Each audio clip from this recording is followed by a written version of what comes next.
Welcome back, dearies, to Sinfully Desilicious. I am back after 2 months' break, struggling to cope up with normalcy after a tremendous loss. I lost my inspiration, my first guru, my mentor, my docent in cooking. Yes, it's my mom. Whoever had the opportunity to taste my mother's feast would have experienced her proficient and competent cooking skills. As a homage, I'll share her recipes now and then.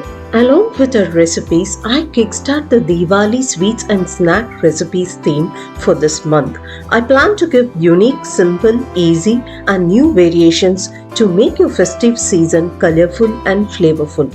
Among our recipes, I chose to make bottle gourd halwa, which is also known as Surakkai halwa in Tamil and Lauki halwa in Hindi. This halwa will be slightly crunchy, mildly sweet, and pleasingly colored and garnished. Now let's get into the recipe.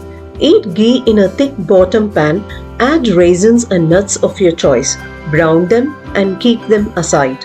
Meanwhile, peel and discard the inner seeds of the bottle gourd, grate it finely and measure 2 cups. It should be tightly packed. While grating the bottle gourd, it leaves water. Don't discard it, cook the veggie along with it. Arm power is required for grating, so you can do it in a food processor which has a grating attachment to it. If you run through the mixer jar, it will not give the right texture and consistency to the halwa. Sauté the grated bottle gourd with turmeric powder for a couple of minutes. Then close and cook for 10 minutes in medium to low flame. Stir in between to avoid getting burnt. After stirring, close with the lid and continue to cook till the given time. After 10 minutes of sautéing, it would have reduced in volume. Now add 1.5 cups of water, mix well and let it cook for 20 minutes with lid closed at low flame. You must have noticed that I maintain medium to low flame throughout the process to avoid halwa getting burnt. You can parallelly work with other chores, just keep an eye on and off with this halwa as it's getting cooked slowly in low flame. After the given 20 minutes time of cooking, water would have been absorbed and the vegetable will be cooked. If you feel the vegetable is undercooked, add some more water and cook till it gets absorbed.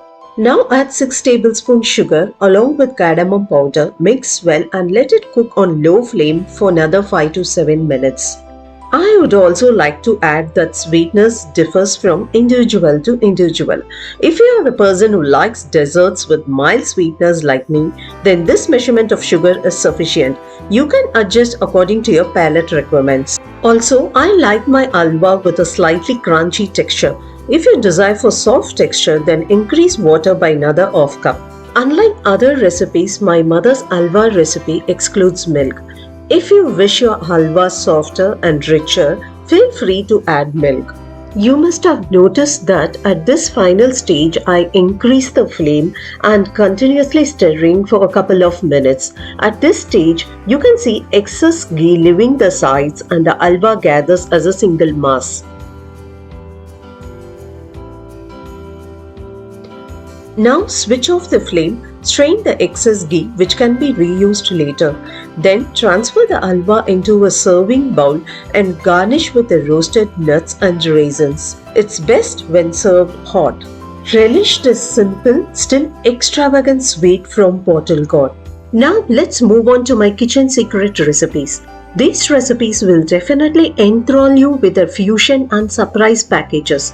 I'll play with the leftovers of that recipe or I'll bring a new shade or dimension to the original recipe. Here I made an instant no cooking chocolate halwa roll with this leftover bottle gourd halwa. Intrigued? Let's get into this recipe. To 1 cup of powdered Marie biscuits, add a tablespoon of powdered sugar and a teaspoon of cocoa powder. Mix well and then gradually add 3 to 4 tablespoons of milk. Knead it into a smooth dough.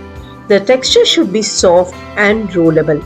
Add tablespoon by tablespoon and stop if you reach the desired texture.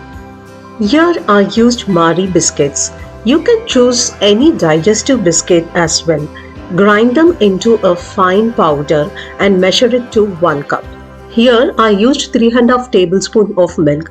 It may vary depending upon the biscuit you choose. Stick a wax or butter paper to the kitchen counter with tapes and smear it generously with butter.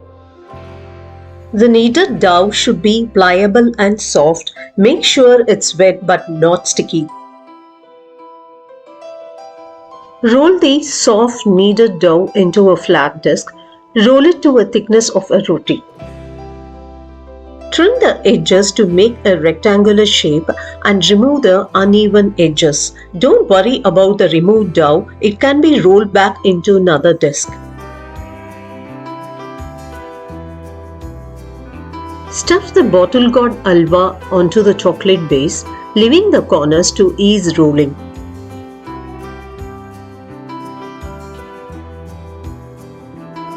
Flatten the halwa as a thin layer. Make sure you do not overfill it as it may tend to squeeze out while rolling.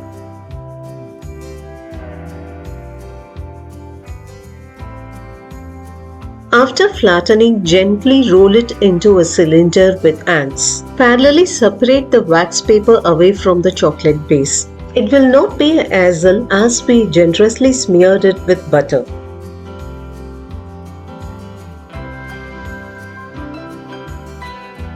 Gently transfer the roll to a plate and refrigerate for a minimum of 2 hours. Alternatively, you can freeze it for an hour. After the given setting time, take it from the refrigerator.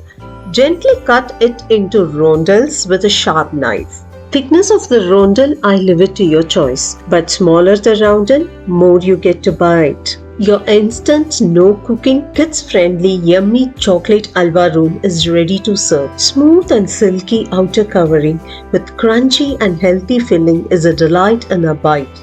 It can be stored in refrigerator for a week.